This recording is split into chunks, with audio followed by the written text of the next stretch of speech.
चारों तरफ से दुश्मनों से घिरे इजराइल ने अपनी सुरक्षा का ऐसा कवच तैयार कर लिया है जिसने युद्ध लड़ने के तरीकों को बदल कर रख दिया है। दुश्मन चाहे कितना भी बड़ा हो, उसको घुटनों पर लाना इजराइल को आता है। टेक्नोलॉजी में माहिर इजराइल ने एक नया इतिहास रच दिया है। दुनिया में पहली बार किसी देश ने सैन्य कार्यवाही में आर्टिफिशियल इंटेलिजेंस का इस्तेमाल किया है। माना जा रहा है इजराइल की ये घातक तकनीक उसके दुश्मनों को खून के आंसू रुला देगी। दरअसल एक रिपोर्ट में ये बात सामने आई है कि इजरायली सेना ने हमास को निशाना बनाने के लिए स्वॉर्म ड्रोन का इस्तेमाल किया है। इस हाइब्रिड वॉर में इजरायली सेना ने गाजा पट्टी में बिना घुसे ही अपने टारगेट को ढूंढा और उसे खत्म कर दिया। इस ऑपरेशन में शामिल एक अधिकारी की माने तो ऐसा पहली बार हुआ है कि जब आर्टिफिशियल इंटेलिजेंस का इस्तेमाल इतने बड़े स्तर पर किया गया है। इससे पहले एआई टेक्नोलॉजी का इस्तेमाल हमास के मिसाइली हमलों से बचने और टारगेट की पहचान के लिए किया गया था। इजरायली अधिकारी ने कहा है कि इस ऑपरेशन से जो हमें सीखने को मिला है, इसका इस्तेमाल हम हमले की सटीकता को और सुधारने के लिए करेंगे। चलिए अब आपको बताते हैं कि इजराइल ने इतने बड़े मिशन को अंजाम कैसे दिया।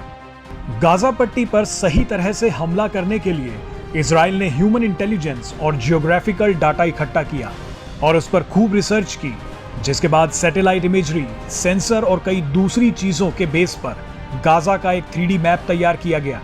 ये मैप हमास के रॉकेट लॉन्चिंग साइट्स को पहचानने में सक्षम है। बस फिर क्या था, उसके बाद इजराइल ने पहली बार एआई टेक्नोलॉजी के दम पर हमला कर दिया और हमास की रॉकेट लॉन्चिंग साइट्स को तहस नहस कर दिया। चलिए अब ये भी जान लेते हैं कि ये स्वॉर्म ड्रोन टेक्नोलॉजी होती क्या है। दरअसल जब कई ड्रोन्स एक साथ मिलकर एक मिशन को अंजाम देते हैं तो इस सिस्टम को ड्रोन स्वॉर्मिंग कहते हैं। इस तकनीक में एक मदर ड्रोन होती है जिसे किसी भी लड़ाकू विमान के जरिए हवा में ड्रॉप किया जा सकता है। इस मदर ड्रोन के अंदर कई सारे छोटे छोटे ड्रोन्स होते हैं जो दुश्मन के अलग अलग ठिकानों पर हमला कर देते हैं और उन्हें बर्बाद कर देते हैं। ज्यादा संख्या होने के कारण दुश्मन की एंटी एयरक्राफ्ट मिसाइलें और गन भी इनका कुछ नहीं बिगाड़ पाती। ये ड्रोन कम लागत, हल्के वजन और हाईटेक आर्टिफिशियल इंटेलिजेंस से लेस होते हैं जो दुश्मन के एयर डिफेंस सिस्टम और रडार को भी धोखा दे सकते हैं। इसके अलावा ये ड्रोन दुश्मन के इलाकों में 50 किलोमीटर अंदर घुसकर तबाही मचाने की ताकत रखते हैं। इन ड्रोन्स में बंदूक या बम लगे हो सकते हैं जिनसे फायर या विस्फोट किया जा सकता है। वहीं अगर सेना किसी मुश्किल हालात में फंस गई हो तो ये ड्रोन सेना तक रसद और सैन्य साजो सामान भी पहुंचा सकते हैं। ये नई टेक्नोलॉजी फ्यूचर में होने वाली लड़ाइयों को पूरी तरह से बदल सकती है, क्योंकि इससे बिना किसी इंसानी कांटेक्ट के युद्ध लड़ा जा सकेगा।